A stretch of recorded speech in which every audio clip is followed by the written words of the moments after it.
Já está no ar. Futebol na veia, aqui na Poliesportiva.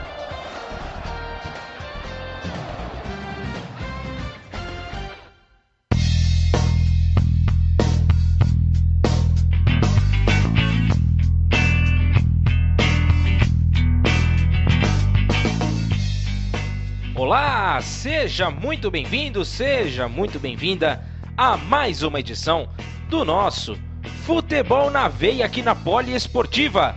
Hoje teremos muitas novidades dos campeonatos pelo mundo afora, assim como nas outras edições do nosso programa. Hoje traremos tudo para você ficar ligado sobre campeonato uruguaio, argentino, mexicano e por aí vai. Vamos começar o nosso programa, lembrando que na apresentação minha, Gabriel Max, e do nosso querido amigo Ícaro Dias. Muito boa noite, Ícaro Dias. Bom dia, boa tarde, boa noite para você que está ouvindo agora o nosso programa Futebol na Veia. Estamos gravando esse programa hoje à noite, porém, você pode ouvir a hora que você quiser. Sim, estará na plataforma do YouTube para quem quiser acompanhar. Siga tanto a Rádio Poliesportiva quanto o Futebol na Veia através de suas redes sociais. Lembrando que no YouTube, se você for procurar pela Rádio Poliesportiva, procure por Poliesportiva Online, tá bom? Poliesportiva Online, procure lá na busca do YouTube e participe conosco, comente, deixe seu like no nosso vídeo, isso é muito importante.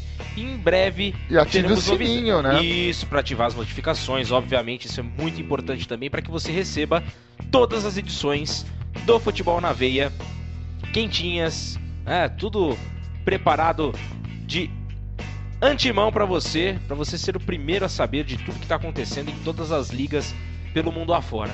Mas chega de papo furado, vamos dar início ao nosso programa. Vamos começar da seguinte forma: vamos falar sobre o campeonato uruguaio, que segue na disputa do seu torneio intermédio. Segue ainda o campeonato uruguaio desta forma ainda. Quem traz as informações deste campeonato, como sempre, é Luciano Massi. Vai falar mais pra gente sobre o torneio intermédio, o que está acontecendo por lá na terra de Cavani e Soares. Beleza? Então, fique ligado e ouça o nosso boletim. A zebra continua solta na terra de Cavani e Soares. Algumas partidas da sétima e última rodada movimentaram o torneio intermédio, competição que compõe o campeonato uruguaio. Começando pela equipe do Cerro Largo, que no último sábado derrotou o Fênix pelo placar mínimo e assumiu a ponta da tabela anual. Com o triunfo, Los Arachanes estão com um pé na próxima Copa Libertadores. Também no sábado, o Liverpool Montevidéu superou o Plaza Colônia por 3-0 e terminou o intermédio na primeira colocação do Grupo B. Desse modo, garantiu uma vaga na final do torneio. O destaque da partida foi Diego Guastavino, que marcou um belo gol. Atenção, Guastavino, pierna direita, entra com a corta carreira, tirou Guastavino!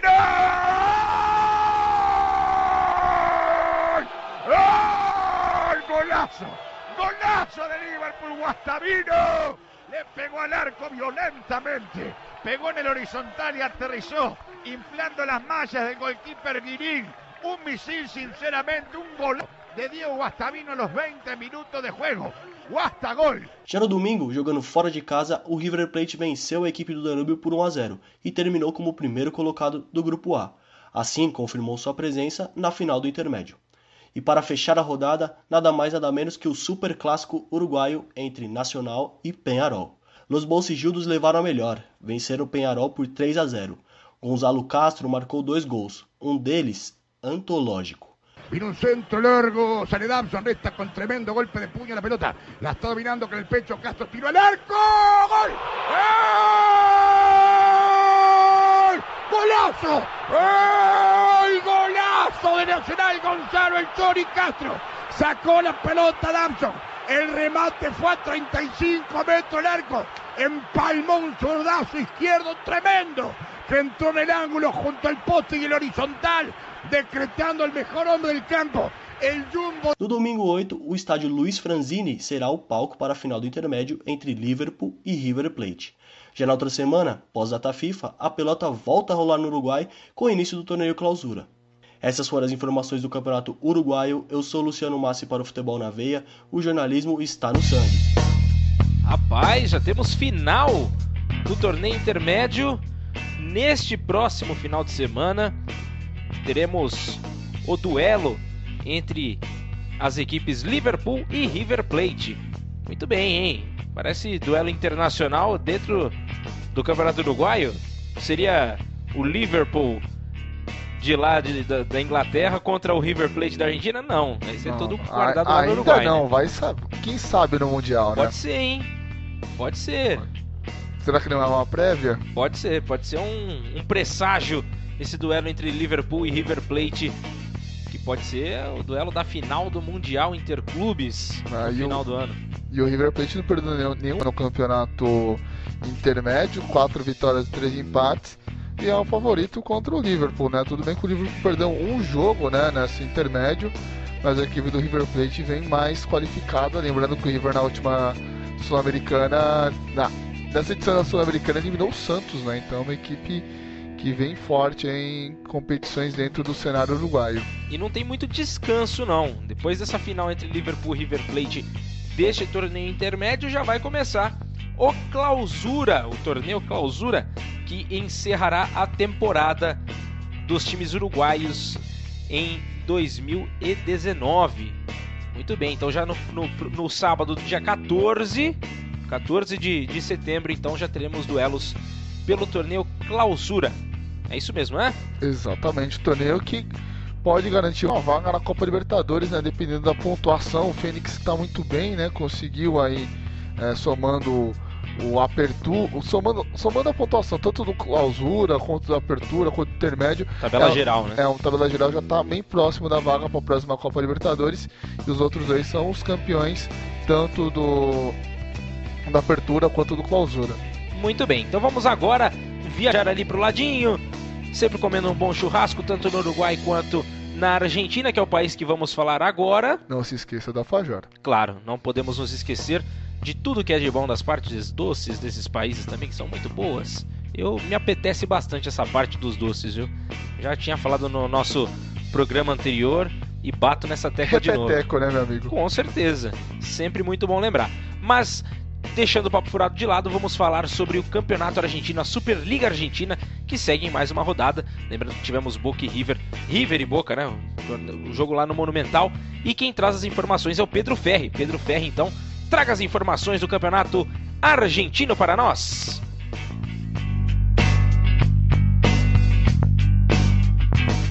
O clássico do último domingo terminou empatado em 0-0. Pela quinta rodada da Superliga Argentina, River Plate e Boca Juniors se encontraram pela primeira vez desde a final da Copa Libertadores da América da temporada passada. Em menos de um mês, os rivais voltarão a estar frente a frente pela competição internacional, agora pela fase semifinal. No Monumental de Nunes, os comandados por Marcelo Gallardo tentaram tomar as rédeas da partida desde o primeiro minuto, porém o conjunto missionário não foi capaz de furar a retranca armada por Gustavo Alfaro. Em suma, o River atacou, o Boca defendeu.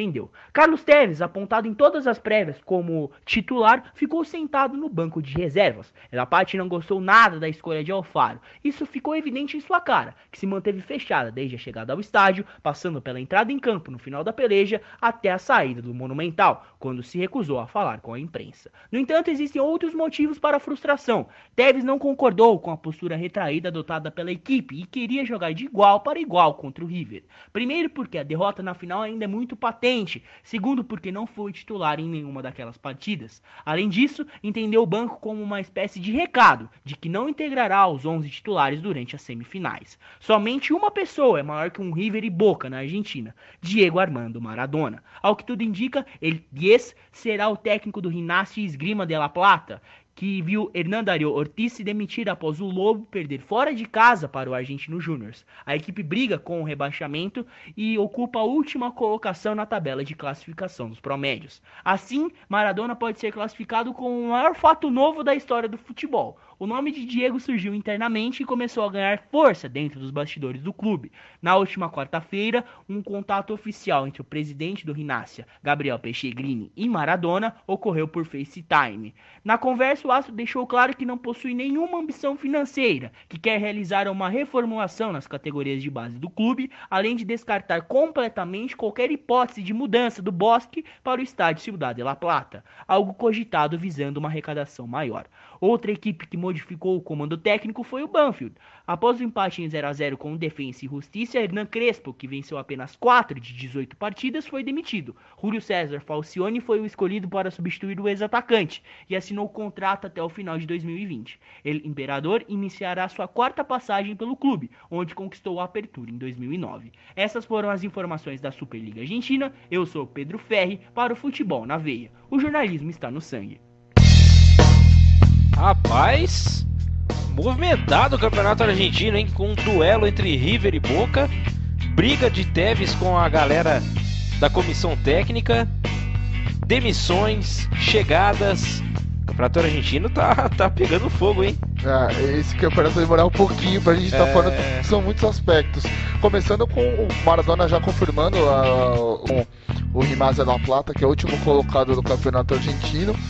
E não tá muito longe de subir, de crescer na tabela, né? Porque o Banfield, que, conforme citado pelo Pedro Ferri, que demitiu Hernan Jorge Crespo, né? Um grande atacante. Quem nunca jogou com Crespo na Master League, que levante a mão. Então, inclusive tem um icon dele agora no FIFA também.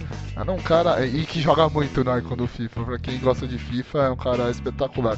Mas voltando à parte que interessa, o Crespo saindo do Banfield, começando com o pé esquerdo sua carreira como treinador, e do outro lado o Maradona sendo a grande estrela desse campeonato argentino, agora ele assumindo o Gimnasia lá na parte de baixo da tabela. Agora, será que dá certo no Gimnasia La Plata?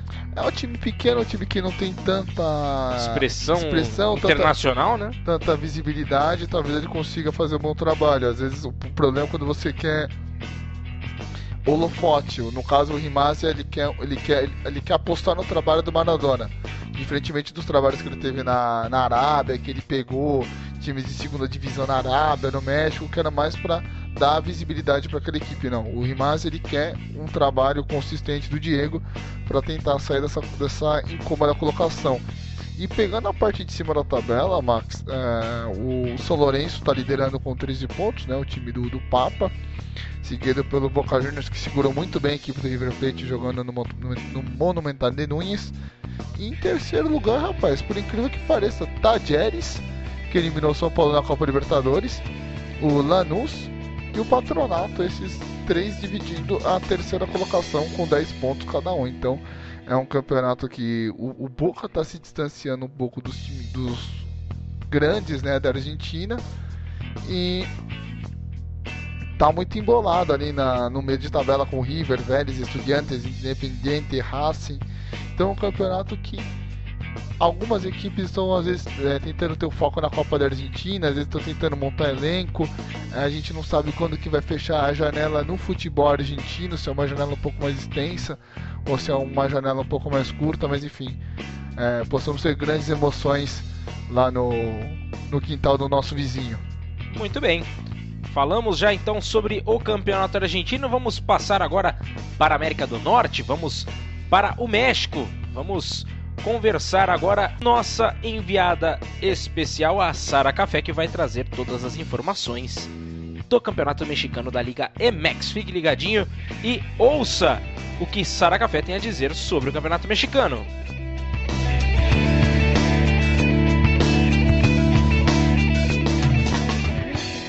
Terá grande importância para os clubes mexicanos, a equipe do Monarcas que o diga.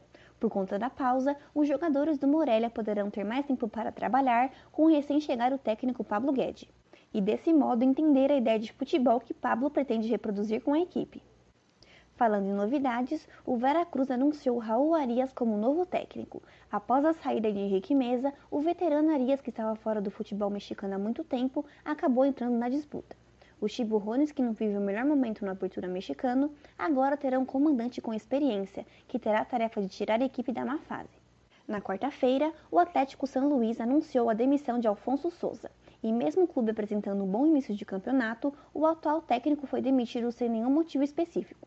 Mesmo assim, o San Luis em nota agradeceu o trabalho do treinador, além de ressaltar que todos os objetivos durante a sua estadia foram cumpridos, por fim, o desejando sucesso em sua carreira profissional. Nos próximos dias, a diretoria da equipe irá anunciar o novo nome do estrategista que ficará no comando. E as demissões não param por aí, pois Pedro Caixinha foi despedido do Cruz Azul e, de acordo com a nota divulgada, a decisão foi mútua. Durante a sua passagem no clube, o português conquistou a taça do torneio Apertura 2018, além da Supertaça Mexicana. Essas foram as informações do Campeonato Mexicano. Eu sou Sara Café para o Futebol na Veia. O jornalismo está no...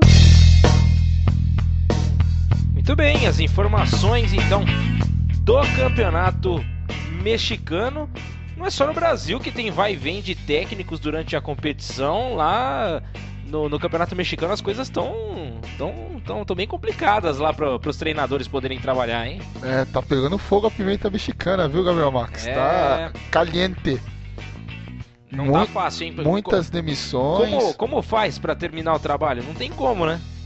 Ainda mais a gente que cobra muito no nosso futebol um tempo pro cara trabalhar no México, estamos aqui na 8ª rodada e já tem gente caindo para um lado, gente caindo para o outro. Realmente o Veracruz precisava de uma troca no seu comando, estava na última colocação com um empate e 6 derrotas, então realmente precisava. Agora, o técnico do Cruz Azul ser demitido da maneira que foi, para mim já era um... Sou estranho, né? Ele não tinha nenhum motivo aparente para ter sido mandado embora. Cruz Azul com 2 derrotas no campeonato, 4 empates, está na 11ª colocação, a 2 pontos do Monterrey, né? Que seria o primeiro a se classificar aí da parte de baixo da tabela. Então, muito estranho essas demissões, mas a gente não sabe como que funciona o futebol mexicano a fundo, né? Porque aqui no Brasil temos os dirigentes lá, são donos de franquia, então às vezes o dono de uma franquia queira mudar seu estilo de jogo, então queira ter um novo planejamento, não vai com a cara daquele treinador, enfim, muita coisa pode acontecer. Muito bem, só passando rapidamente a classificação do mexicano, os primeiros colocados, o Querétaro mantém-se na liderança com 17 pontos e na segunda está o Santos Laguna. Lembrando que o Santos Laguna tem um jogo a menos, então tá muita gente ali com 8 jogos, porém o Santos Laguna está com 7 com 16 pontos, um atrás do Querétaro. Depois vem o América do México com 15, Necaxa com 14, Tigres com 13, Atlas também com 13, León na 7ª colocação com 12, Monterrey fechando esse grupo que vai para a disputa, né, do torneio da CONCACAF no próximo torneio da CONCACAF, o Monterrey na 10ª com 12 pontos na 8ª colocação. Depois vem o Pumas, Atlético San Luis, Cruz Azul, Tijuana, Monarcas, Pachuca, Guadalajara, o Chivas Guadalajara, quem mais aqui? O Juárez, Puebla, Toluca e, por último, na 19ª colocação, o Veracruz com apenas um pontinho depois de 7 rodadas já disputadas. Realmente bem difícil a sequência, né? Essa sequência aí de pelo menos 5 derrotas aí consecutivas do Veracruz. Então, realmente aí fica difícil defender a postura de qualquer treinador depois de uma sequência desse resultado, né, Ricardo? Fica indefensável. E citando a própria Sara, tem uma parte para ele trabalhar, né? Os técnicos agora que estão chegando no Veracruz tem a data FIFA, então ele vai poder pegar, tem umas 2 semanas para trabalhar a equipe, isso ajuda.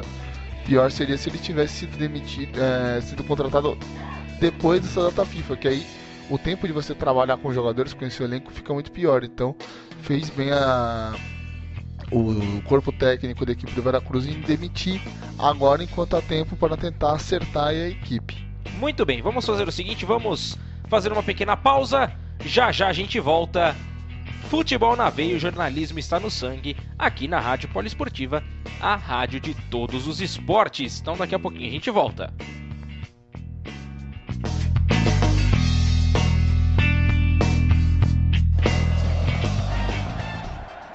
Você está ouvindo Futebol na Veia.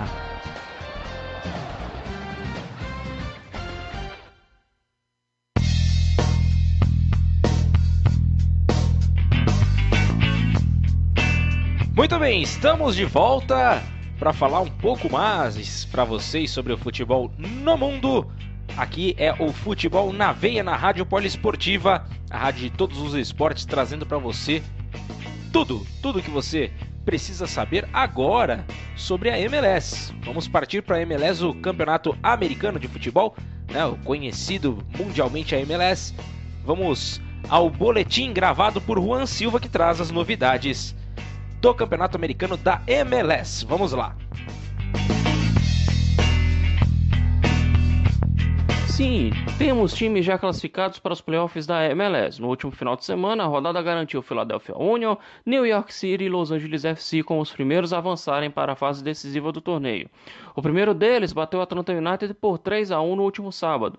O segundo da lista fez o mesmo resultado, mas fora de casa, contra o Vancouver Whitecaps. Enquanto isso, o time de Los Angeles acabou perdendo para o Minnesota United por 2-0 em casa, mas mesmo assim avançou. Fora das quatro linhas, o Houston Dynamo recebeu uma oferta de transferência significativa de um clube europeu, sem nome, para o atacante Mauro Manotas. A nova proposta europeia é maior do que a oferta de 8 milhões e meio que o time já recebeu do Cruz Azul da Liga Mexicana no início dessa temporada, segundo jornais americanos.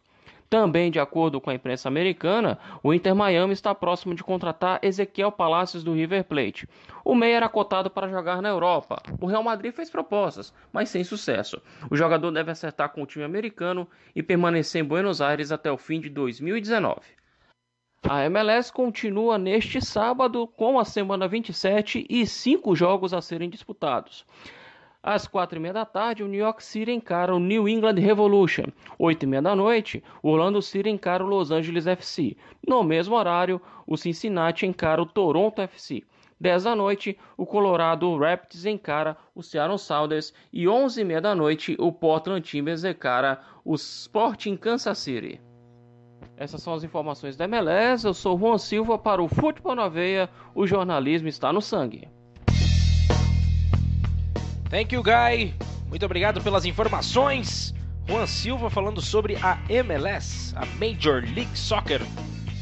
Já temos alguns confrontos já nos playoffs, Ícaro. Já está começando a se formar já, mas ainda temos rodada neste final de semana, né? Temos rodada nesse final de semana, lembrando que os jogos serão aos sábados, porque nessa semana já começa a NFL, então os estádios acabam tendo prioridades para o futebol americano, então o soccer... Já vão começar a dividir já então as rodadas. Sábado aí, fica para um esporte, domingo fica para outro, para não prejudicar ninguém, então vamos lá. Um time que caiu muito na tabela nos últimos jogos é o Los Angeles Galaxy, né? O time do Ibrahimovic está ali batendo na porta para sair fora dos playoffs, está na 7ª colocação na Conferência Oeste. O Portland está tentando então ainda tomar essa vaga. E já na Conferência Leste, né, que é onde o próprio Juan já citou que o Philadelphia e o New York City estão classificados, ainda tem gente querendo brigar por essa última vaga, viu, Gabriel? Tem o New England ainda está na 6ª colocação e o Toronto em 7º, mas Montreal também está com um ponto atrás do Toronto. E o Orlando City, dependendo do número de jogos, até consegue encostar, viu? Porque ele tem 29 jogos e ainda a gente tem mais uma rodada. Tem mais 2 rodadas pro Orlando. Então, e o complicado pro Montreal é que ele já tem 30 partidas, né? Sim. Toronto tem 38, o New England tem 39. Não, tem 28. Tem 28, perdão. 28, as duas equipes estão com 28 partidas, né? Ali eu falei a pontuação, falei errado. Mas o New England e o Toronto, ambas equipes estão com 28 partidas disputadas. Então, isso pode dificultar bastante a vida do Montreal, né? Pode dificultar muito a vida do Montreal. Lembrando que, no caso, o New England, ele tem um outro problema, que ele joga no mesmo estádio que o New England Patriots. Então, fica difícil para poder dividir o estádio, né? Fica difícil, ainda mais você dividindo com um time que é campeão, multicampeão da NFL, um dos maiores vencedores lá do Pittsburgh Steelers. Então fica difícil, tipo, quem vai usar o gramado? Vai ficar na mão de quem? Então, é uma das coisas que também acabam atrapalhando alguns mercados, por isso que o time do David Beckham, que é o jogador argentino, agora que o Juan acabou citando, o Ezequiel Palacios está indo pra lá, mas o time do Beckham já está construindo um estádio fora do Hard Rock Stadium para não depender da estrutura do Miami Dolphins. Então já é uma postura diferente já dessa gestão que o Beckham está tentando implementar nos Estados Unidos.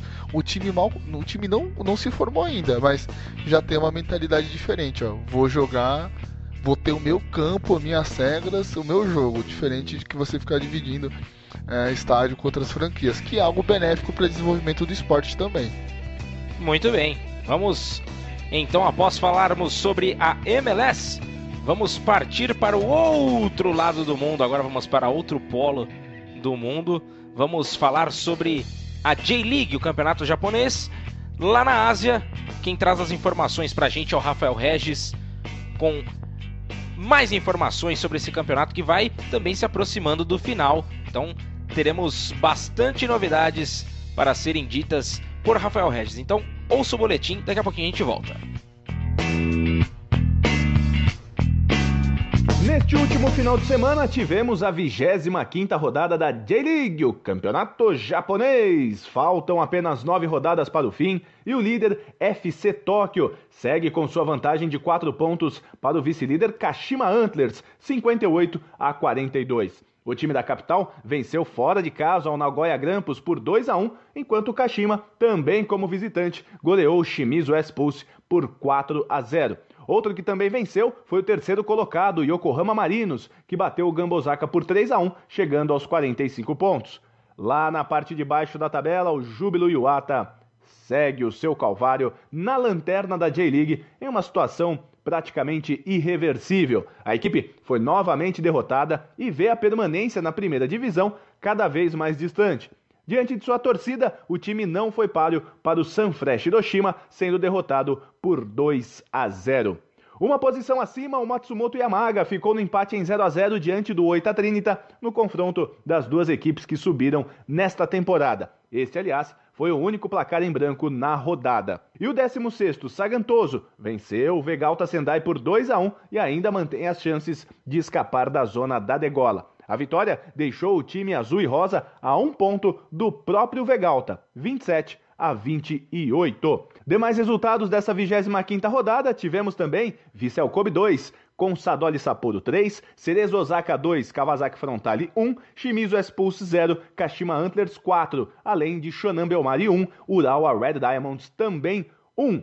G3 tem o FC Tóquio, líder, 52 pontos, seguido pelo Kashima Antlers com 48 e o Yokohama Marinos na terceira colocação com 45.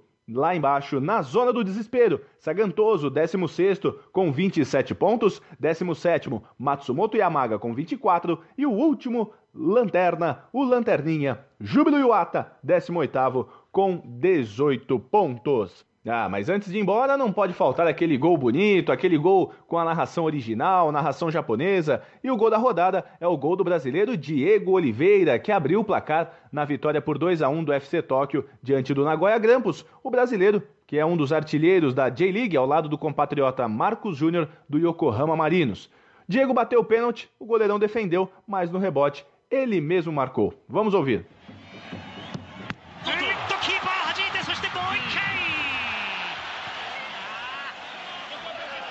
得点決まりまして FC 東京ディエゴ・オリベイラ、しかしランゲラックうまく残した手に当てましたけどね、いいゴールだったと思うんですけど、タックルも見えてたと思うんで、うまく体も入れてますし、さすがの動きでしたね。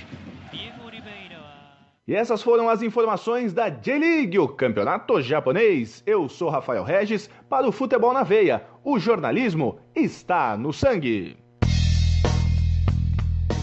Muito bem! Essas foram as informações do campeonato japonês, sempre com narrações empolgantes, né? Nesse caso aí do gol do Diego Oliveira não rolou nenhuma empolgação, né, nesse gol aí, porque ele já tinha perdido o pênalti, né, Ícaro? Sim. Porque a gente fica imaginando aqueles gritos lá, antigamente no Nigareva, aqueles tiratador. Mas foi uma coisa mais amena. O da semana passada, o nosso programa passado, tava mais... Tava top, como você disse. Tava mais legal, né? Tava mais legal. Infelizmente, não tiveram tanto ímpeto na hora de comemorar o gol do brasileiro Diego Oliveira pela J-League e pelo campeonato japonês. O fato curioso que a gente costuma sempre observar aqui na tabela é que o Oita Trinita tá ali na 8ª colocação, já faz umas 3 rodadas aí, né, cara? O Oita tá honrando o nome, né? Ele que subiu, né, há pouco, né, nessa última temporada subiu pra primeira divisão, pra essa J-League, e tá fazendo bonito até, né? Tá com 36 pontos depois de 25 jogos. Tá indo bem o Oita Trinita, né? Quem pensou que o Oita ia brigar na parte de baixo da tabela, Não é o que tá acontecendo, ele tá derrubando um grande que é o Jubilato no Japão, então... E se você for ver, tem um time aqui como o Vissel Kobe, que tá na 12ª colocação, que é um time que tem o Andrés Iniesta e o Davi Villa. Sim. 2 jogadores espanhóis que estão por lá e que são mundialmente conhecidos. O Nagoya também, que no ano passado quase caiu, né, quando contratou o Jô. O Jô teve uma temporada brilhante no Nagoya Grampus, né? Ele tinha ficado 13 partidas sem marcar nessas últimas rodadas e acabou tirando o Urucubaca na última rodada, e agora já tá tudo normal já com o Jô, atacante brasileiro que tá lá defendendo as cores do Nagoya Grampus, né? Exatamente. E na próxima rodada, Max, teremos o jogo do campeonato, né? Porque nada mais nada menos do que Kashima Antlers e FC Tóquio jogando no estádio do Kashima, né? Então é um jogo fundamental pro Antlers. Se o Antlers vencer, a diferença cai para 1 ponto. E aí, como diz o ditado, temos no campeonato. É verdade, faltando poucas rodadas, né, para o término da competição no campeonato japonês, ainda tem bastante água para rolar, né? Se afunilando cada vez mais, mas ainda tem tempo ainda de mudar essa liderança do campeonato. Muito bem, vamos agora viajar a outro país, o país mais populoso do mundo, aquele país que está sempre envolvido nas questões comerciais pelo mundo afora. Se você pediu alguma coisa pelo AliExpress, não esqueça que uns 50, 60 dias vai chegar na sua casa, tá? Muito bem. Ó, merchan. E cuidado pra você também não ficar alimentando o trabalho escravo lá na China, hein? Com essas compras aí, viu? Fique esperto. Muito bem, vamos à CSL, que é a Chinese Super League. Vamos falar sobre a Superliga Chinesa, e quem vai trazer as informações deste campeonato para você é o nosso repórter Leonardo Abraão. Leonardo Abraão então traz o boletim do chinesão. O recesso do futebol chinês continua, porém na sexta-feira da semana que vem, a 24ª rodada da Superliga Chinesa já volta com tudo, inclusive com grandes confrontos, como por exemplo o Shandong Luneng, que recebe o 3º colocado Xangai SPG, reeditando uma das últimas semifinais da Copa da China. Outro grande jogo será entre o líder Guangzhou Evergrande, enfrentando o destaque do campeonato Jiangsu Suning, do brasileiro Alex Teixeira. A Superliga Chinesa retorna, porém as outras competições ainda demorarão um pouco mais. A Copa da China apenas nos meses de novembro e dezembro, onde acontecem suas finais, e a Champions League da Ásia apenas no final deste mês de setembro. Outros destaques são da seleção chinesa, que já se reuniu, inclusive com o brasileiro Elkson, já integrado ao elenco, e a seleção entra em campo na semana que vem contra as Maldivas e contra Guam pelas eliminatórias da Copa do Mundo, buscando o grande objetivo de disputar o Mundial em 2022. Essas foram as informações do futebol chinês. Eu sou Leonardo Abraão para o Futebol na Veia, o jornalismo está no sangue. Muito bem, essas informações do campeonato chinês, de outros campeonatos que estão ali circundando também a China. E outro detalhe importante também sobre a seleção chinesa, que já contará com o Elkson. O Elkson então já defendendo as cores da China nessas eliminatórias para a Copa do Mundo do Qatar em 2022, Ícaro. Ele que mudou o nome, virou Ikesen. O Ikesen, agora a China tentando, depois de 20 anos, voltar uma Copa do Mundo, né? A última Copa do Mundo que a China disputou foi justamente uma Copa na Ásia, a Copa da Coreia e Japão, e agora querendo disputar também novamente uma Copa agora na Ásia, né? Que o Oriente Médio não deixa de ser uma parte do continente asiático, no Qatar. Então a China investindo bastante aí no futebol da sua seleção. E o que vai pegar mesmo, Max, conforme o boletim citado, é o jogo do Shandong Luneng contra o Xangai SPG, porque se o Xangai perde, se o Beijing Guan vencer o seu jogo contra o Shenzhen Futebol Clube, já vai abrir, já é uma gordurinha, faltando 5 rodadas para terminar o campeonato chinês. Então é um momento que você não pode perder nenhum jogo sequer se você quer brigar por uma vaga diretamente para a Liga dos Campeões da Ásia.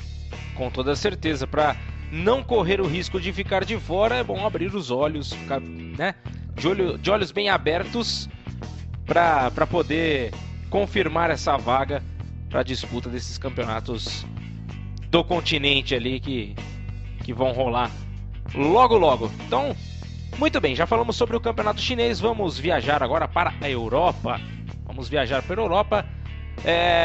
Ícaro, o que você sabe sobre a Alemanha?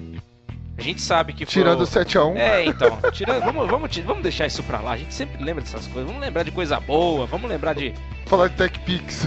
Vamos falar de TechPix, vamos falar de coisa boa, vamos falar sobre Top Terms. Não, tô brincando. Mas vamos falar sobre a Alemanha. O que traz de bom a Alemanha? O que remete a Alemanha pra você, seja no futebol, seja em outras áreas por aí?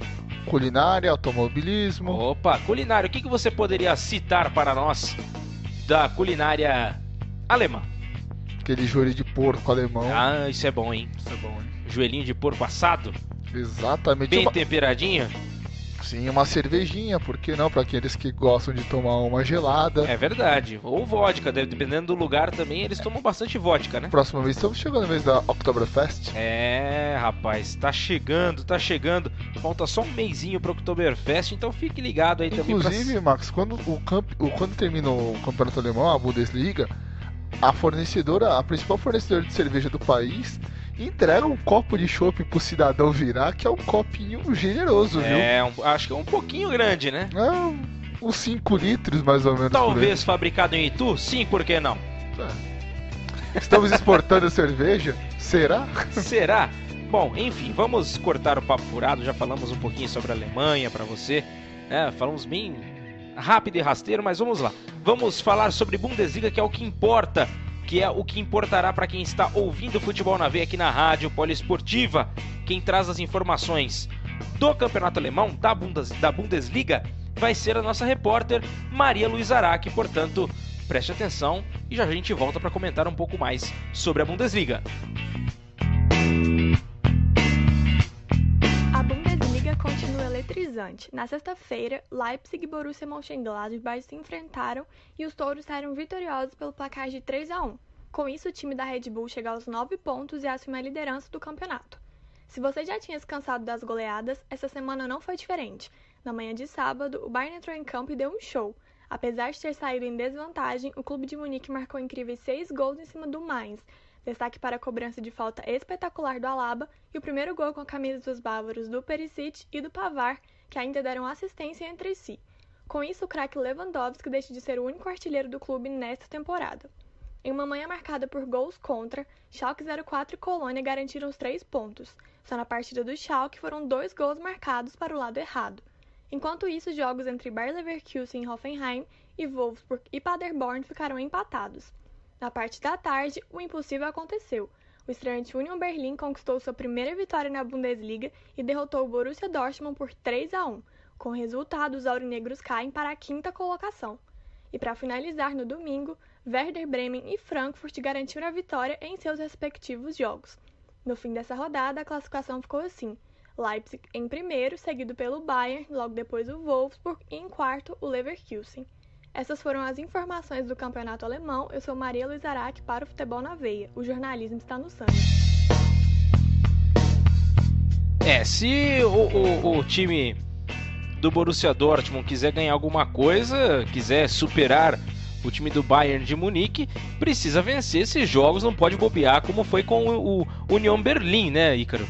Perdeu fora de casa a equipe do Dortmund, mas a gente também tem que ressaltar que a equipe do Bayern ela se planejou bem para essa temporada. Trouxe o Pavard, trouxe o Felipe Coutinho. A gente sabe que o Bayern na Alemanha ele tem uma supremacia assim gigantesca. A última vez que o Borussia Dortmund venceu a Bundesliga foi na temporada 2011-2012, na época foi aquele timaço montado pelo técnico do Liverpool, Jürgen Klopp, com o Lewandowski, Mario Götze, Marco Reus, Gundogan, Hummels. Então era praticamente uma seleção aquele Borussia Dortmund. E o Bayern dos últimos anos pra cá vem passando um trator no campeonato alemão, mais ou menos como acontece no Calcio, né? Então são equipes que sabem, já aprenderam a jogar muito bem o seu campeonato regional e tem o poder aquisitivo para contratar qualquer jogador de qualquer outra equipe. Então fica muito complicado você conseguir competir contra a equipe do Bayern de Munique. O Leipzig está conseguindo se manter bem por enquanto, né? 3 vitórias no início do campeonato alemão. O Bayern embolado ali junto com o Wolfsburg, Leverkusen, Borussia. E a parte de baixo é o que preocupa, né, um pouco. O Hertha Berlim, que é um dos clubes que tem uma tradição muito grande na Alemanha, ali já brigando já na zona do descenso, né? Era pela primeira vez na história da Bundesliga tendo duas equipes de Berlim jogando a primeira divisão. Agora já está mudando o contexto, né? Agora podemos ter a queda do Hertha Berlim se ele não abrir o olho na competição. É verdade, a gente estava falando sobre o Bayern que ganhou de 6-1 nessa última rodada, ganhou do time... Espera que eu já confirmo já quem foi o time que tomou essa sonora. Foi o Mainz, né? O último colocado, o Mainz 05, né? O último colocado da Bundesliga, que não pontuou ainda nessas 3 rodadas. Então já acende o alerta vermelho já o time do Mainz, porque senão as coisas vão ficar muito difíceis, né? Logo para esse comecinho de campeonato não pode bobear tanto.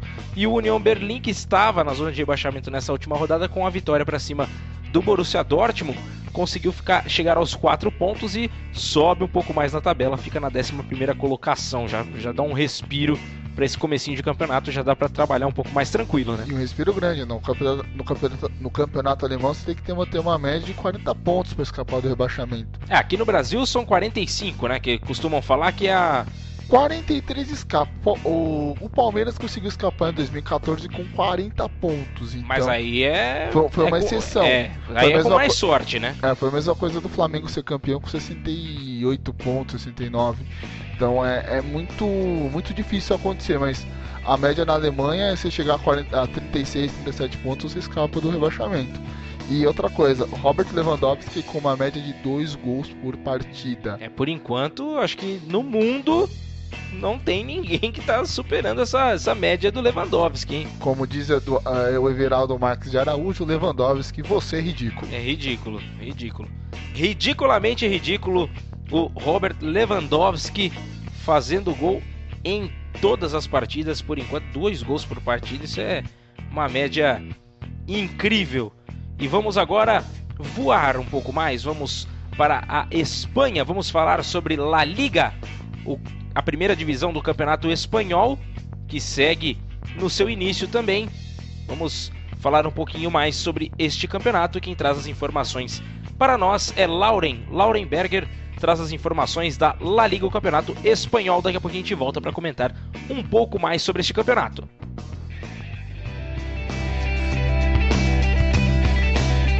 Olá, chicos e chicas! A La Liga chegou à sua 3ª rodada e o movimento continua a todo vapor.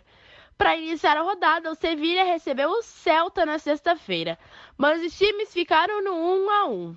No mesmo dia, o Atlético Bilbao venceu o Real Sociedad com 2 gols, fazendo a alegria da torcida. Já o mesmo não pode ser dito da partida entre Osasuna e Barcelona. As equipes não saíram do 2-2. O Osasuna contou com gols de Roberto Torres. Já pelo lado dos catalães, Arthur e Fati fizeram a sua parte. E essa foi a primeira vez que Fati, de 16 anos, marcou pela equipe titular do Barça. E votam! Ansu Fati! Outro time que se deu bem foi o Levante, que levou a melhor sobre o Real Valladolid e venceu por 2-0 para a alegria da torcida. Já Getafe e Alaves não saíram do 1-1. Enquanto isso, o Betis derrotou o Leganés por 2-1. No domingo, o Valência mandou Mallorca para casa sem os 3 pontos. Dani Parejo converteu 2 pênaltis, levando a torcida à loucura e garantindo a vitória do time. Já o Granada voltou para casa com 3 pontos na mala. A equipe venceu o Espanhol por 3-0, jogando fora de casa. Enquanto isso, o Atlético de Madrid confirmou mais uma vitória. Em casa, o clube levou a melhor sobre o Eibar, vencendo de 3-2. João Félix, Vitolo e Partey foram os autores do gol.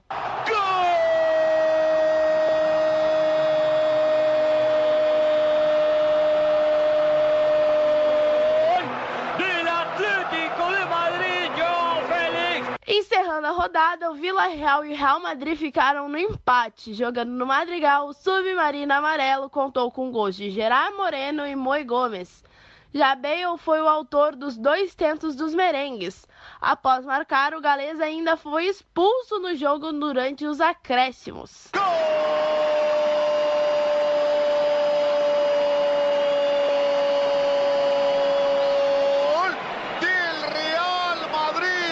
Na ponta da tabela, o Atlético de Madrid permanece na liderança. Ainda sem perder nenhum jogo, o Atlético soma 9 pontos.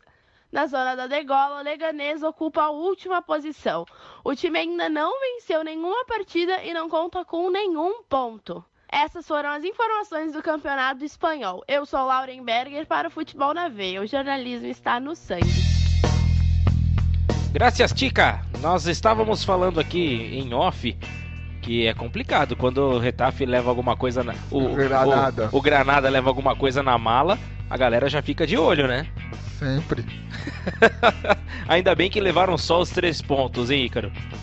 Sim, sim. E um fato interessante, na primeira vez que a gente gravou o Futebol na Veia, a gente tava citando muito o Real Valladolid, que o Valladolid... Time do Ronaldo, né? Time do Ronaldo, tava ali na 4ª colocação. Rapaz, o Valladolid já tá em 12º colocado no Campeonato Espanhol. A famosa boca maldita. Exatamente. Ele começou a elogiar. Esquece. Entrou em queda livre. E o Atlético de Madrid continua mantendo 100% de aproveitamento. A gente citou no último programa que perdeu completamente o sistema defensivo, né? E que conseguiu recompor, né? Recompor, sofreu apenas 2 gols nesse começo do Campeonato Espanhol. Barcelona, por enquanto, está em 8º, 5 pontos atrás do Atlético de Madrid. E o Real Madrid está 4 pontos do Atlético. Lembrando que na pré-temporada o Atlético de Madrid aplicou uma sonora goleada no Real Madrid, um 7-3 assim, memorável. Tudo bem que é amistoso, mas fica no registro, né? Ah, não tem jeito, né? Quando tem rivalidade, é a mesma coisa que você pegar um Palmeiras e Corinthians, São Paulo e Corinthians, né? Santos e Palmeiras, algum jogo assim, numa pré-temporada e rolar uma sonora goleada, não vai ter jeito. O torcedor vai tirar sarro da cara do outro sem pestanejar. Não tem aquela história de quando é pra brincar e quando tá valendo, tá valendo. O clássico é um ambiente completamente diferente. Como diriam por aí, clássico é clássico e vice-versa. Já quer dar spoiler que a gente vai falar de Portugal logo, vai, que é vizinho. E falando em Portugal, olhos bem abertos com o João Félix, hein? O João Félix, que já é uma joia a ser lapidada, né, pela seleção portuguesa e que veio a peso de ouro para o Atlético de Madrid. E muitos o comparam com o Kaká, ele que joga mais à frente, né? Ele joga como atacante, mas é um jogador que chama muita atenção por ser jovem e por já estar fazendo boas temporadas. Ele que esteve no Benfica na temporada passada, fazendo um caminhão de gols, agora no Atlético de Madrid já tá mostrando a que veio, né? Sim, o Benfica o Atlético pagou um caminhão de dinheiro, foi praticamente a vinda do Griezmann inteira para contratar esse jogador e tá dando resultado. Muito bem, vamos fazer mais uma pausa, já a gente volta para concluir o nosso programa. Então, fique ligado no nosso Futebol na Veia aqui na Rádio Poliesportiva, a rádio de todos os esportes, o Futebol na Veia. O jornalismo está no sangue. Aguarde que já a gente volta.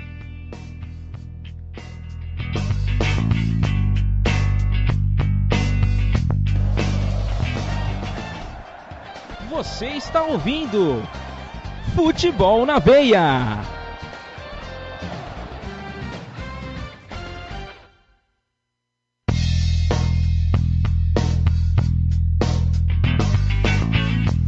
Muito bem, estamos de volta para mais um bloco do nosso Futebol na Veia aqui na Rádio Poliesportiva e de bate pronto já vamos falar para você, vamos contar mais sobre o futebol turco, sobre a Super League que também está rolando, também no seu início, e quem traz as informações é o nosso repórter Renan Silva. Todas as novidades do Campeonato Turco ele traz pra gente, então vamos ouvir, já a gente comenta um pouco mais sobre mais este Campeonato Europeu.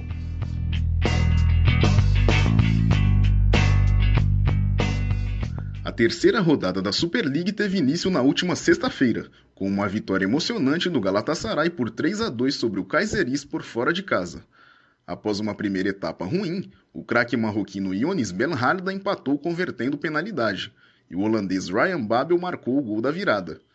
No sábado, o Besiktas não passou de um empate em 1-1 com o Rizespor em pleno Vodafone Park, com um gol sendo marcado pelo croata Domagoj Vida.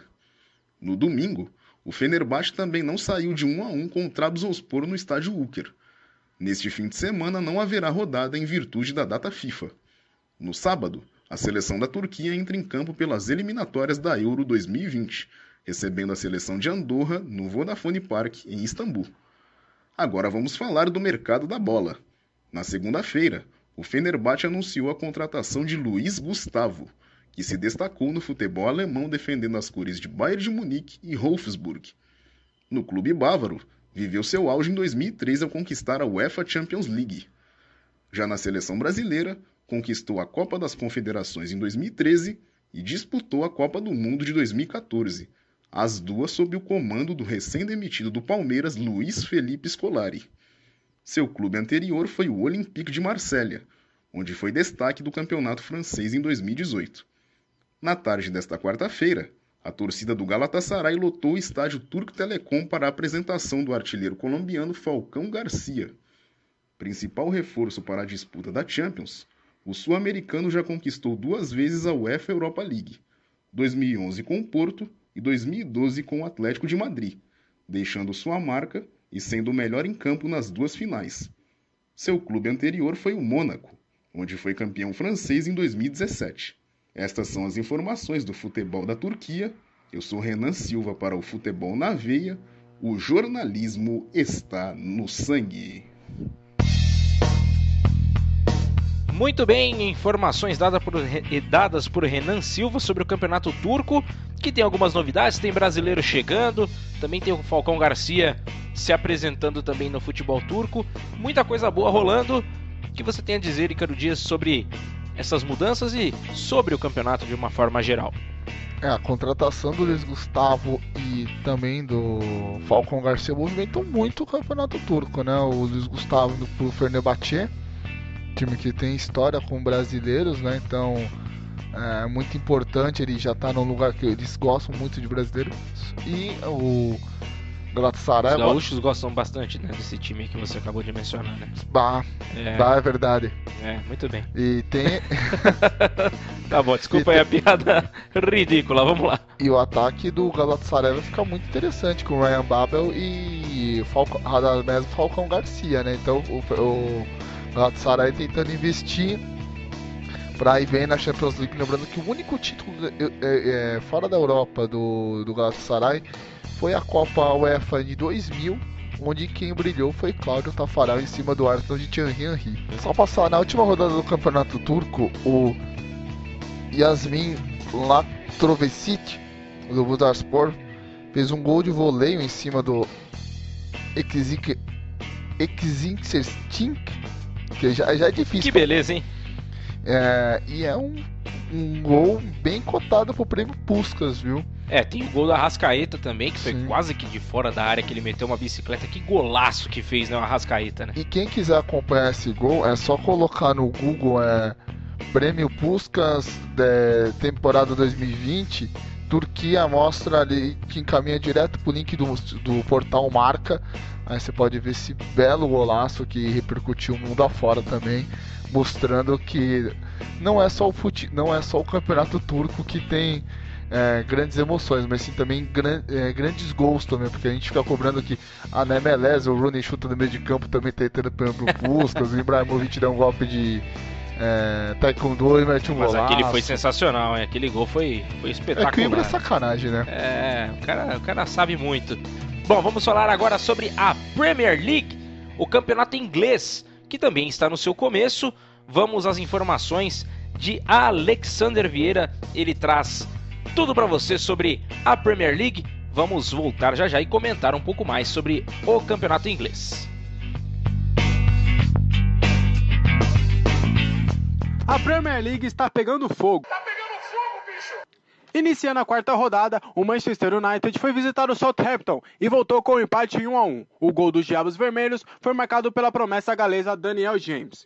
Logo depois, o Newcastle empatou em casa com o Watford por 1-1. O Crystal Palace venceu por 1-0 o Aston Villa e subiu para a 4ª posição com 7 pontos. Em terceiro, o Leicester, com 2 gols de Vardy, venceu o Bournemouth por 3-1, enquanto o West Ham venceu o Norwich por 2-0. Voltando a falar das equipes do Big Six, o Chelsea até contou com 2 gols do jovem ainda no primeiro tempo, mas o Sheffield United, recém-chegado da Championship, foi buscar um empate em pleno Stamford Bridge e o placar final foi de 2-2.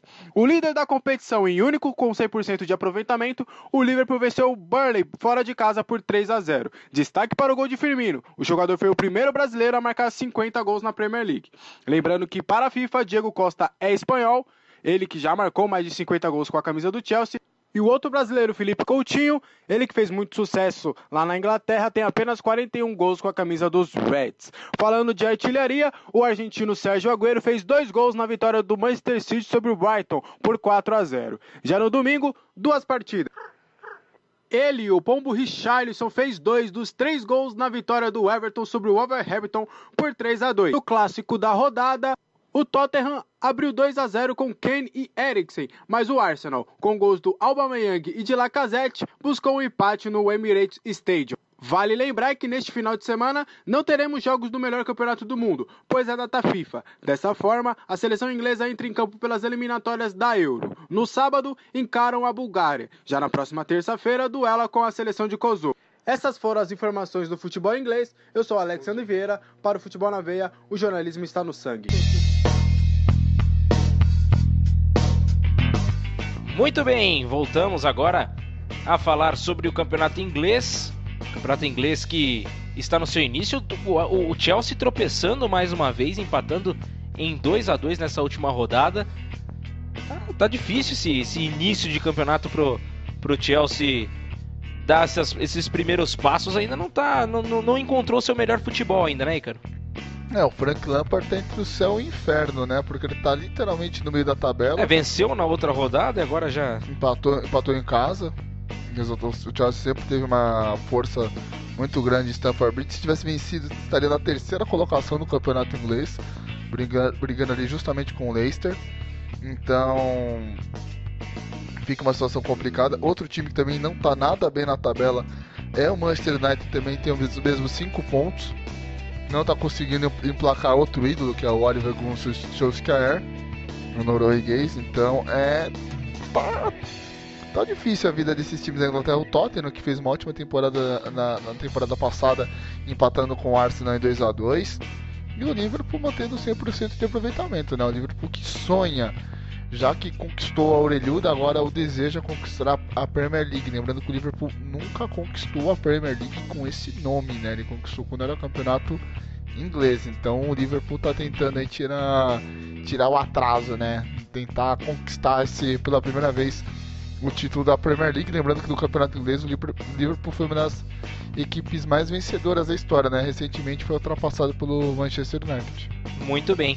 E o Liverpool, que está com 12 pontos, né? 4 vitórias em 4 partidas disputadas, assim como o Ícaro já mencionou. E depois vem o Manchester City ali na cola com 10 pontos, né? Leicester na 3ª colocação com 8, na 4ª o Crystal Palace com 7, o Arsenal com 7 também. Agora que o time do Arsenal conta com Davi Luiz e Guendouzi, é cabelo que não acaba mais, né?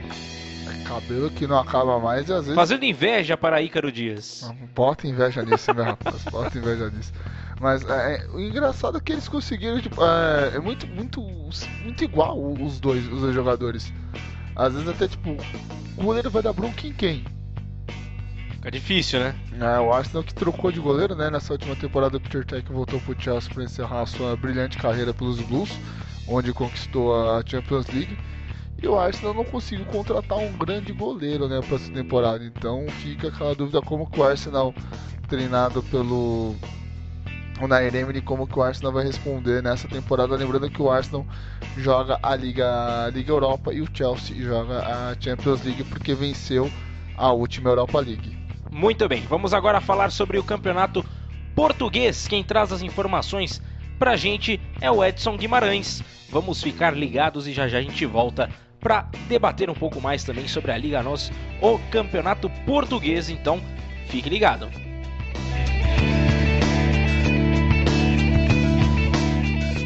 Ninguém segura o Famalicão. Após mais uma vitória, dessa vez diante do Aves fora de casa por 3-2, os somalicenses retornaram à primeira colocação do Campeonato Português. A quarta rodada teve início na sexta-feira, dia 30, com 2 partidas. O Moreirense bateu o Portimonense por 1-0 e o Boa Vista, também pelo placar mínimo, bateu o Belenenses fora de casa. Essa vitória inclusive deu aos achadrezados a liderança provisória. No sábado, mais 4 partidas. Além da vitória do líder Famalicão, o Paços de Ferreira foi derrotado em casa pelo Marítimo por 1-0. O Sporting foi surpreendido em Alvalade, perdendo por 3-2 para o Rio Ave, com 3 gols de pênalti. A virada Rio Avista veio aos 44 minutos da segunda etapa. Fechando o dia, Gil Vicente e Vitória de Setúbal empataram sem gols. Já no domingo, outro 0-0, dessa vez entre Tondela e Santa Clara. O Porto fez o placar clássico, 3-0 diante do Vitória de Guimarães. Encerrando a rodada, mesmo jogando fora de casa, o Benfica não tomou conhecimento do Braga e aplicou um sonoro 4-0. O G4 da Primeira Liga está assim. Em primeiro, o Famalicão com 10 pontos, seguido de Benfica e Porto, ambos com 9 pontos. O Boa Vista fecha o grupo com 8 pontos. Por consequência da data FIFA, a quinta rodada terá início apenas no próximo dia 15. Entretanto, em partida válida pela primeira rodada, o Rio Ave recebe o Vitória de Guimarães, no próximo domingo, dia 8. Na época, o confronto foi adiado por problemas na arquibancada do Estádio dos Arcos. O assunto agora é a UEFA Champions League e Europa League. Na maior competição interclubes do planeta, o Benfica é o único representante lusitano. As Águias estão no grupo G, com Lyon, da França, RB Leipzig, da Alemanha e Zenit, da Rússia. Já na Europa League, 4 representantes. O Sporting divide o grupo D com Lask, da Áustria, PSV, da Holanda e Rosenborg, da Noruega. O Vitória de Guimarães lutará no grupo F contra Arsenal, da Inglaterra, Eintracht Frankfurt, da Alemanha e Standard Liège, da Bélgica. O Porto está no grupo G com Feyenoord, da Holanda, Rangers, da Escócia e Young Boys, da Suíça. Encerrando os lusos, o Braga no grupo K enfrentará Besiktas, da Turquia, Slovan Bratislava, da Eslováquia e Wolverhampton, da Inglaterra. Essas foram as informações do Campeonato Português. Eu sou o Edson Guimarães para o Futebol na Veia. O jornalismo está no sangue. Muito bem, muito obrigado ao Edson Guimarães também pela sua contribuição para nós e falando sobre o Campeonato Português que traz o time do Benfica, por enquanto, bem montado, né? Mesmo perdendo algumas peças nessa última temporada, aplicou 4-0 para cima do Braga. O Porto também venceu bem o Vitória de Setúbal por 3-0. Muitos jogos também, 2 partidas que terminaram em 3-2, que foram o Sporting e Rio Ave, que o Rio Ave venceu por 3-2, e o Famalicão, que venceu mais uma sobre o Aves, né? Conseguiu vencer por 3-2 também, resultados importantes dessa última rodada do Campeonato Português, Ícaro. O Famalicão ficou 25 anos nas divisões de acesso do Campeonato Português e agora mostrando as caras, né? Liderando o Campeonato Português com 10 pontos, seguido de perto ali pelo Benfica e o Porto com 9, Boa Vista com 8 e na quinta colocação o Sporting com 7 pontos. Então tá muito colado esse Campeonato Português. E citando as competições europeias que o Edson tava falando, acho que a única equipe que tem a vida um pouco mais tranquila é o Braga, viu? E deixa eu fazer só uma correção, eu falei Vitória de Setúbal contra o Porto, mas não, é o Vitória Sport Clube. Vitória Sport Clube que perdeu para o Porto nesta rodada por 3-0, tá? Só uma correção aí na informação. Que ele estava passando os grupos, né, da Liga Europa e tanto da Champions League. O único clube português que tem uma vida um pouquinho mais sossegada, se a gente pode dizer assim, que ele estava complementando no seu boletim, é o Braga, né? O Braga tem um pouco mais complicado, um pouco mais fácil, né, com o Wolverhampton, que não vive um bom momento no Campeonato Português, o Slovan Bratislava e o Besiktas da Turquia, né? Que o resto, Benfica pegou pedreira na Champions League, o Porto pegou pedreira, outras equipes também pegaram pedreiras nos seus grupos, lembrando que são 4 portugueses na Liga Europa e 1 português só na Champions League, então o futebol português não vai ter vida fácil dentro do continente. Tá difícil a vida para os portugueses, para os nossos irmãos portugueses. Vamos ver o que vai acontecer nessas competições internacionais aí na Europa, porque promete, essa disputa aí promete para as próximas semanas. Muito bem, vamos agora falar sobre a Série A, o Campeonato Italiano. O Campeonato Italiano que também vive o seu começo, os torneios lá na Europa estão vivendo todos mais ou menos a mesma quantidade de jogos por ali, estão entre a terceira, quinta rodada mais ou menos, né? Então vamos confirmar. Quem traz as informações pra gente sobre o campeonato italiano é o Kaique Ribeiro. Então vamos ouvir o que ele tem a dizer sobre essa última rodada e sobre os próximos jogos da Série A do Calcio. Muito bem, vamos lá. Na segunda rodada temos novamente vários gols nas partidas disputadas e nenhum 0-0.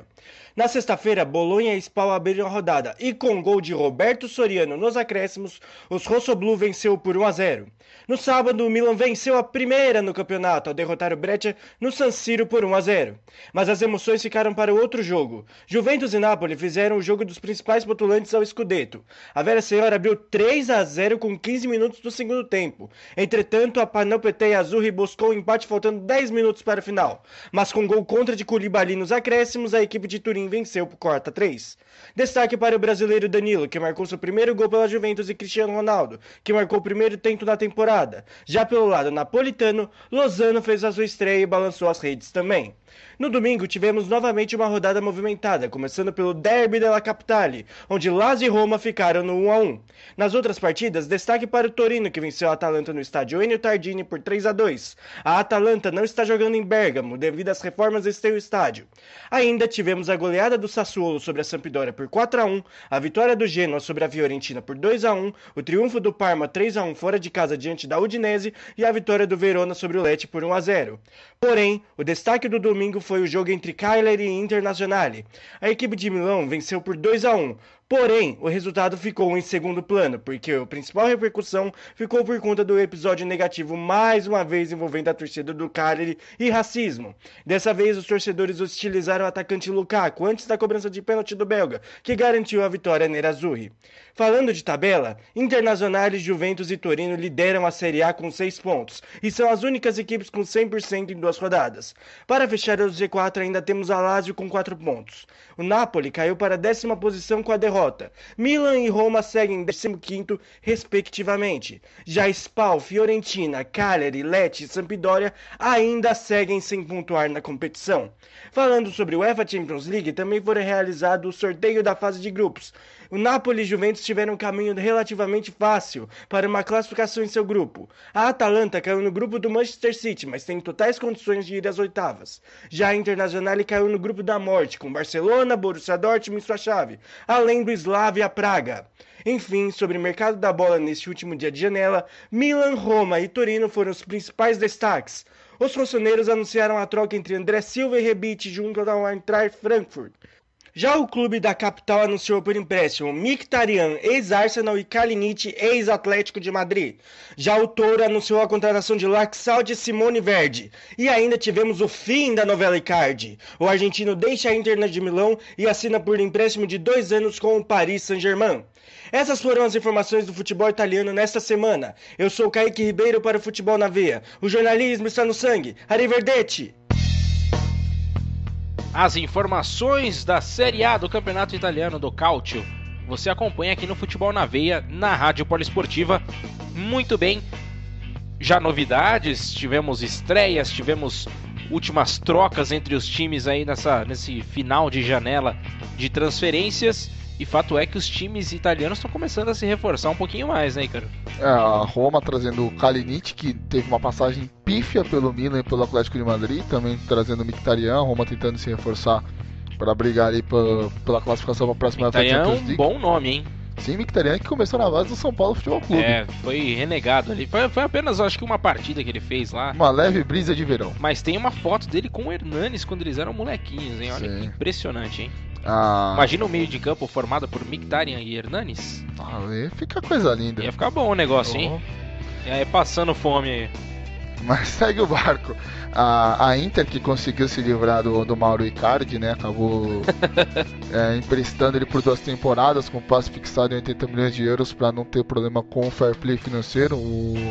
A equipe do Paris Saint-Germain, que já está pensando tudo pro Cavani, então esse substituto poderia ser o Mauro Icardi. E o fato lamentável nessa rodada, né, Gabriel? A gente não pode deixar de citar aqui sempre no campeonato italiano. Sempre. A gente sabe que a Itália é um dos países que mais tem, assim, os imigrantes vindo do norte da África, vindo também da própria Ásia também. Na própria Itália, principalmente Mario Balotelli, que já jogou com a camisa da Azzurra, a gente tem outros nomes que passaram por lá também que são negros, e acontecer isso em pleno século XXI, em pleno ano de 2019, isso é inaceitável. A torcida do Cagliari então fazendo um papel muito feio dessa vez. Balotelli sofreu isso, o Koulibaly sofreu isso quando um jogo entre Napoli e Inter no San Siro, agora, ou no Giuseppe Meazza, para quem for torcedor da Internacional de Milão.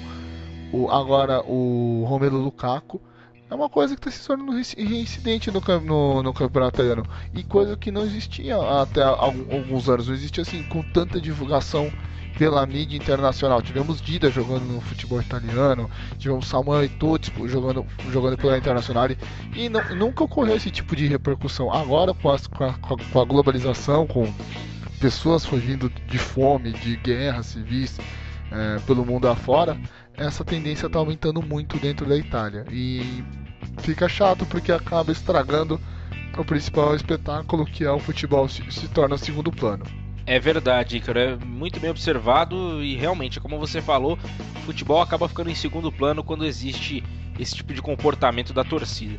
Mas bom, vamos voltar a falar sobre o campeonato. Muitos times com 2 vitórias, aliás, 3 times com 2 vitórias nessas 2 primeiras rodadas. Vamos para a terceira rodada do campeonato italiano, né, do Calcio. E Inter, Juventus e Torino são as 3 equipes com 6 pontos por enquanto. Depois vem Lazio, Genoa, Bolonha e Verona, todos com 4 pontos. Então da quarta à sétima colocação, todo mundo com 4. Depois vem Sassuolo, Parma, Napoli, Atalanta, Brescia, Milan. Deixa eu ver quem mais aqui, se tem mais alguém com 3 pontos. E o Udinese, então até a 14ª colocação, todo mundo com 3 pontos também. Depois vem na sequência o time da Roma com 2 pontos, Fiorentina, Spal, Cagliari, Lecce e Sampdoria com nenhum ponto, né? Perderam as 2 primeiras partidas neste campeonato, então vão fechando ali. O Cagliari merece na posição que tá devido merece. Se continuar dessa forma aí, merece ficar na última colocação. É muito feio demais. Claro que a instituição não deve ser, né, conivente com esse tipo de coisa, mas a sua torcida acaba sendo punida por conta disso também. O Cagliari que fica ao sul da Itália, né? Então tem muito com essa proximidade de imigrantes, então pode ser por causa disso que acabou se criando toda essa polêmica, né, que entram muitos, o pessoal da África do Norte está muito por lá. E só para frisar, Max, um detalhe interessante, que nessa temporada completa 70 anos que caiu aquele avião da equipe do Torino, e o Torino conseguindo se reerguer dentro do campeonato italiano, que tem muitas equipes fortes que investiram bastante, o Torino crescendo aí por fora sem alarde nenhum, então fica esse destaque positivo para a equipe de Turim. É verdade, muito bem observado. É importante a gente salientar essa campanha do Torino, que por enquanto está muito bem, obrigado, com 6 pontos, né? A gente estava mencionando aqui as 2 partidas que disputou, conseguiu 2 triunfos. Que siga assim nesse ano, né, para relembrar essa tragédia, mas também para lembrar que os jogadores deixaram saudade, né? Então, em memória desses jogadores, né, em memória, consigam trazer algo importante para o Torino nessa temporada 2019-2020. Exatamente, porque muitos acidentes ocorreram já com equipes de futebol, com o próprio Manchester United, o próprio Bayern de Munique, e foram equipes que demoraram um certo tempo para se recompor. E o Torino tinha um time fantástico que poderia brigar pela Copa do Brasil de 50, só que infelizmente acabou perdendo o time inteiro numa tragédia. E é uma pena. Demorou muito para voltar. A gente tem exemplo no nosso próprio território com a equipe da Chapecoense, então fica o registro aí dessa equipe do Torino tentando voltar a ser o grande Torino, uma das equipes que mais brilhou dentro do futebol italiano, e que Torino e Juventus, que acabam, de uma certa maneira ou não, relembram o Juventus da Moca, que é um time que os 2 irmãos vieram de Turim. Um time, a Juventus da Moca, por causa do Juventus da Itália, e as cores são as cores do Torino, então fica também essa homenagem, né? Esse pouco de cultura pro ouvinte da rádio de todos os esportes. Muito bem, vamos passar rapidamente pelo campeonato francês que está indo para a sua 5ª rodada. Na 4ª rodada tivemos rodada cheia. O Metz acabou sendo superado pelo PSG em casa por 2-0. O Lyon empatou com o Bordeaux por 1-1. O Toulouse venceu o Amiens por 2-0. O Angers venceu o Dijon pelo placar de 2-0 também. O Nimes venceu o Stade Brestois por 3-0. Nantes venceu o Montpellier em casa por 1-0. O Rennes acabou perdendo para o Nice pelo placar de 2-1. O Reims venceu o Lille por 2-0. O Lille, que era uma das sensações do campeonato, acabou perdendo nessa última partida. E o Strasbourg empatou com o Mônaco em 2-2. E o Olympique de Marseille venceu o Saint-Étienne por 1-0.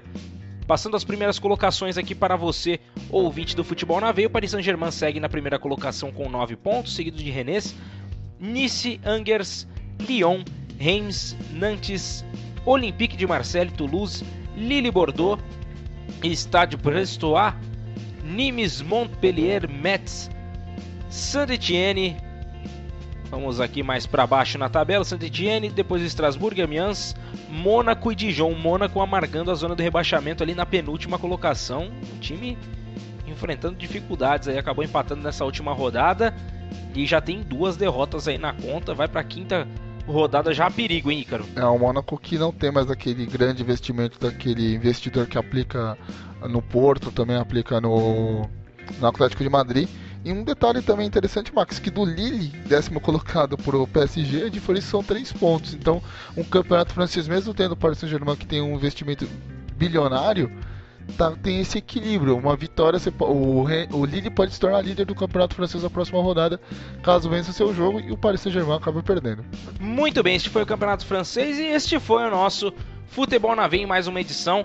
Gostaria de agradecer e pedir para que vocês continuem acompanhando o nosso trabalho, continuem acompanhando no YouTube, também na nossa programação na Rádio Poliesportiva, também www.radiopoliesportiva.com.br. Lá você vai encontrar também o nosso programa e em breve teremos novidades aí. Vamos tentar colocar em alguma plataforma também de áudio para você poder também compartilhar, ouvir o nosso programa, deixar ali baixado ali e você ouvir mesmo que você estiver sem internet. Então fique ligado, logo em breve teremos novidades. Gostaria de agradecer então mais uma vez, eu sou o Gabriel Max, me despeço e gostaria também de agradecer ao Ícaro Dias por mais essa oportunidade, por mais esse programa juntos. Eu que agradeço, Gabriel, agradeço você, ouvinte da Rádio Poliesportiva, em parceria com o Futebol na Veia. Isso. Até a próxima oportunidade. Você que acompanha depois, vamos colocar na íntegra nosso programa número 3 diretamente no YouTube para você acompanhar tudo o que acontece no melhor do futebol do mundo.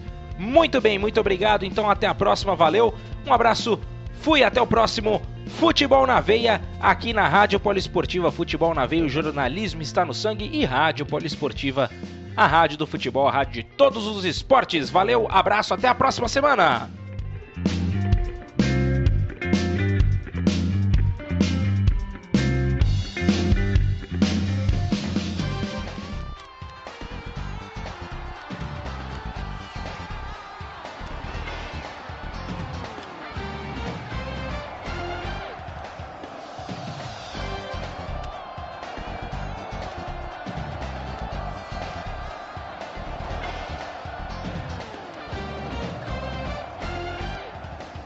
Termina agora Futebol na Veia, na Poliesportiva.